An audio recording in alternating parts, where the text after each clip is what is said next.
জুলাই গণঅভ্যুত্থানে হত্যা মামলায় নারায়ণগঞ্জের শেখ হাসিনা সহ ১৪ জনের বিরুদ্ধে চার্জশিট দাখিল করেছে পিবিআই।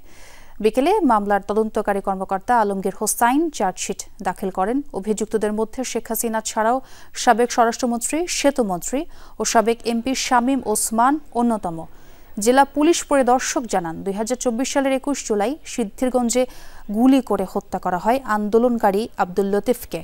পরে শহীদের বাবা ৯ সেপ্টেম্বর শেখ হাসিনাকে হুকুমের আসামি করে মামলা দায়ের করেন। বুধবার ম্যাজিস্ট্রেট কোর্টে চার্জশিটটি উপস্থাপন করা হবে।